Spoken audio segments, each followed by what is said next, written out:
Hello, it's Reija and welcome to another manga recommendations video. Today I am going to be recommending manga for the Hogwarts House of Ravenclaw, and Ravenclaws are generally thought to be all about nerding out and being like super studious and like kind of smart ass and whatever. But I've always thought that the Ravenclaw house is more about passion than anything else.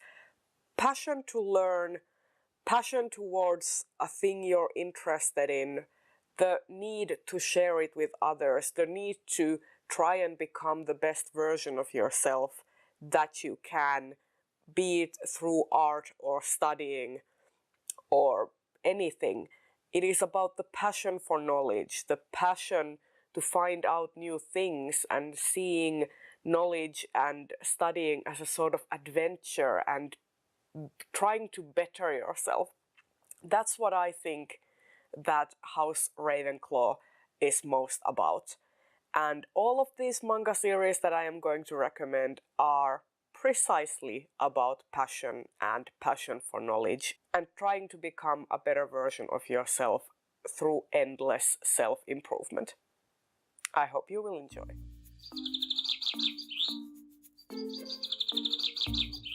The first series that I want to recommend is Silver Spoon by Hiromu Arakawa. If that name rings a bell, it should, because Hiromu Arakawa also wrote and drew Fullmetal Alchemist.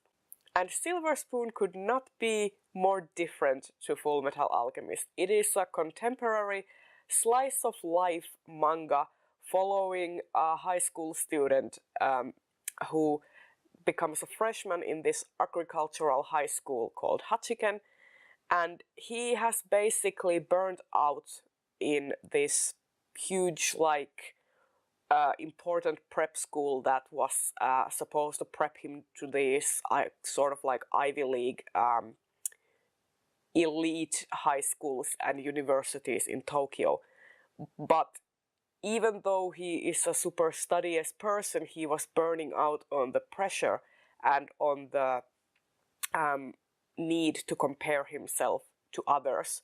So he decides to apply to this agricultural school because he thinks that in that school he will be the best student there with no problem. And it doesn't go exactly as he would imagine. And it is all about finding out what you want to do in life, finding out what you're good at, and finding your personal interest and what you're most interested in, and finding your passion. And it is also about not judging other people based on like pre-existing prejudices. It is about giving other people a chance. It is about valuing other people's skills, because when Hachiken starts at this school, he thinks that these country bumpkins are stupid and that they are probably not like worth his time. But he soon realizes that these people have their own skill sets and that they are passionate about other things, and that Hachiken was just being a complete prick. And it is also a very informative look into agriculture, into cattle farming, into dairy farming. This book doesn't shy away, this series doesn't shy away from showing you what goes on in those farms. It is very well researched, and Hiromu Arakawa herself grew up on a farm in Hokkaido.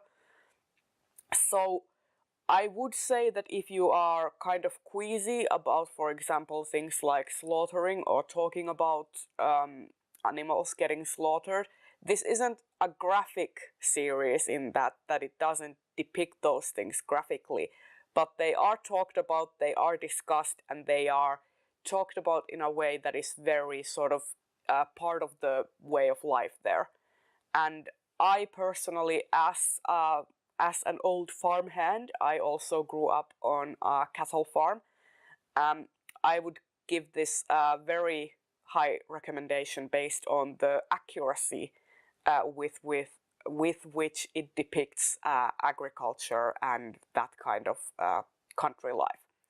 And also it is a super cool series. The friendships and relationships are very well explored, and the characters are flawed, but each of them has their own quirks and their own like soft spots, and even the most annoying characters you eventually end up falling in love with because they all have their own ways of being adorable. The next series that I want to recommend is Monster by Naoki Urasawa. I have recommended this series a couple of times before, and for good reason, because one, Naoki Urasawa is a very good artist and he is a very good storyteller.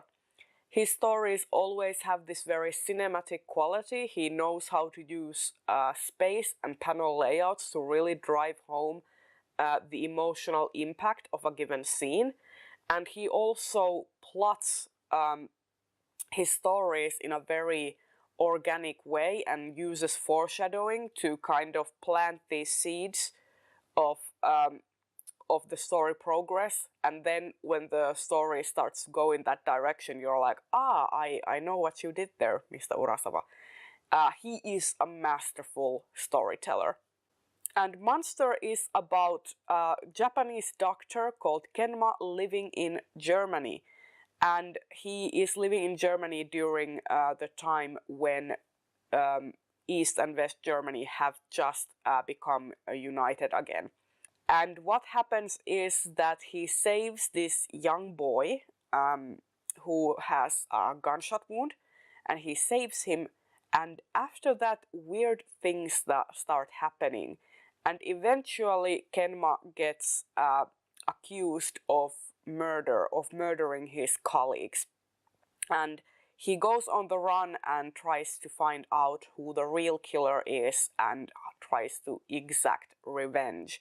And it is all about him finding new people, finding allies and forging camaraderie, and also sort of outwitting others through sheer empathy and through his own professional knowledge and also his kind of emotional intelligence. And I think that Kenma is the epitome of a Ravenclaw character. He is smart, he is very passionate about knowledge, and he wants to pursue truth. And that is the essence of his character. And I would highly recommend Monster for everyone. Especially in these editions. These are 2-in-1 omnibuses, so I would say that these editions are the ones to go for. And the next series I want to recommend is Wotakoi by Fujita, Love is Hard for Otaku. And this is all about a bunch of geeks who are office workers, and they are this is all about a bunch of geeks who are colleagues, and they work together at an office, and it is all about their shared fandom interests and also explores their love lives. And I had to include this because, as I said, Ravenclaw to me is all about like passion and the passion towards your own interests and stuff. And Wotakoi is all about those passions towards whatever you're interested in. For example, the characters in the cover, one is a huge fujoshi, she likes like BL manga and loves drawing comics, and the other one is like a hardcore gamer. And there are various types of geeks in these volumes, like from cosplay to like your general not entirely a fan but interested in fan culture sort of characters. So I would recommend this for that. This is all about that geekery, geek culture, how to sort of adjust your passions towards geeky media when you are an adult and you are in the workforce and you can't be squealing about everything in the public. It is all about kind of fine-tuning the balance between your geeky hobbies and adulthood and your love life. And I find this really fun. It is not like the best manga out there, but I just find it really fun to read. It is one of those series that I always have fun when I'm reading it, and I just have a good time. And then I would like to recommend Hikaru no Go by Yumi Hotta and Takeshi Obata. You might have heard of Takeshi Obata before. He is the illustrator behind such hits as Death Note and Bakuman. But I personally prefer his work on Hikaru no Go because Yumi Hotta as a female writer really curbs Takeshi Obata's inclination to do a lot of fan service, which he is very much guilty of in his other works. And in this series, he really gets to design characters that have more to them than just sex appeal and handsomeness, and it in my opinion just makes the art stand out more.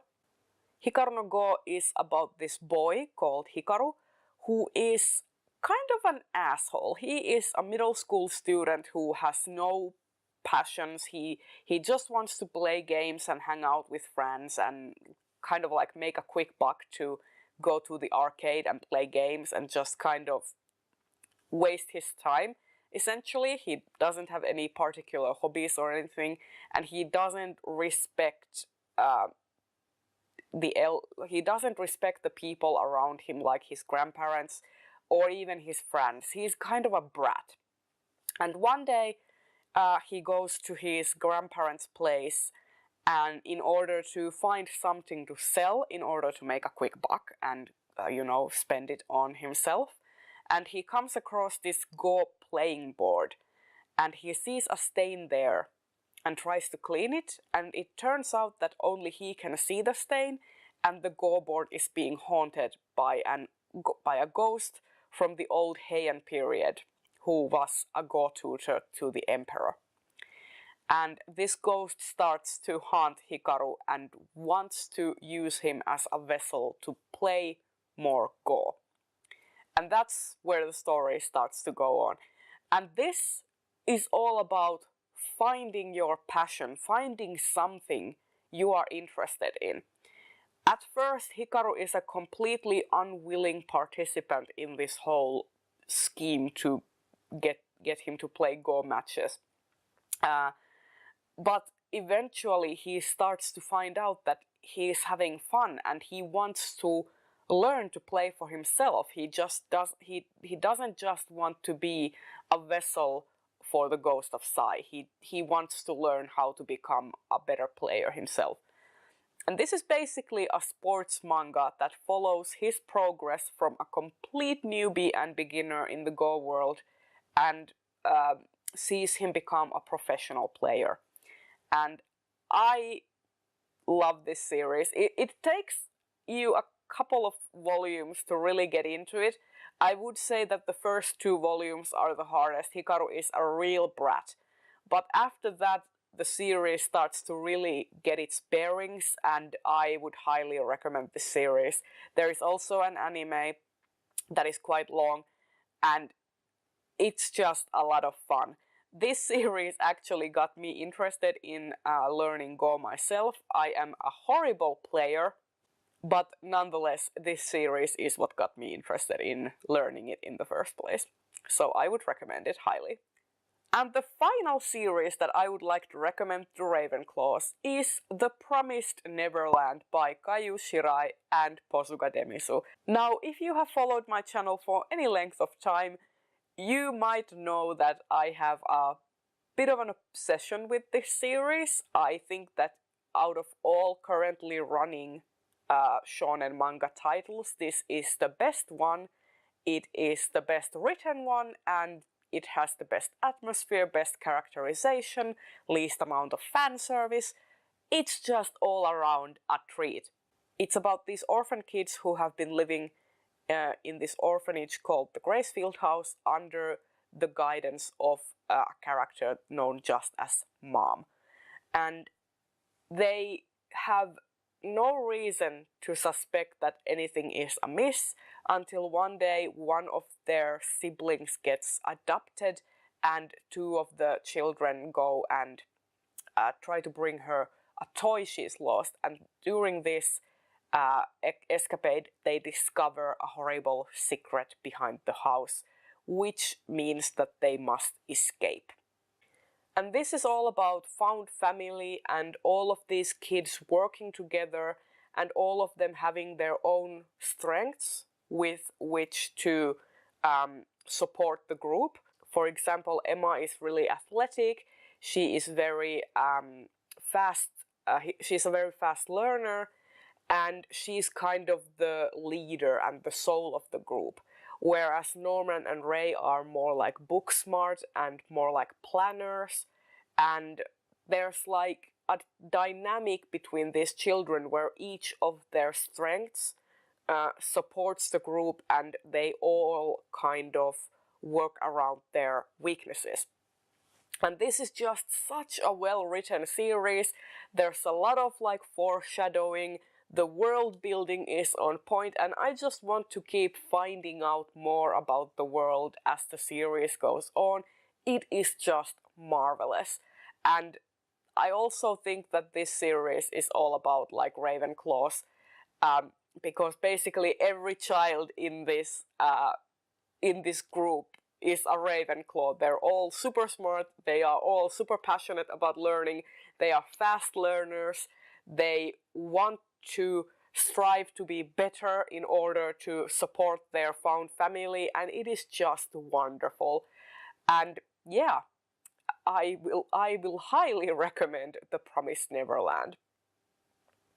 And there you have it. Those are all of the series that I would want to recommend to Ravenclaws. I hope you enjoyed this video. If you did, please consider giving it a thumbs up and subscribe to my channel if you want to see more. And if you happen to be a manga reader as well and would like to recommend some other series that I did not mention to fellow Ravenclaws, then leave those recommendations down in the comments. And I will see you in another video very soon. Bye bye!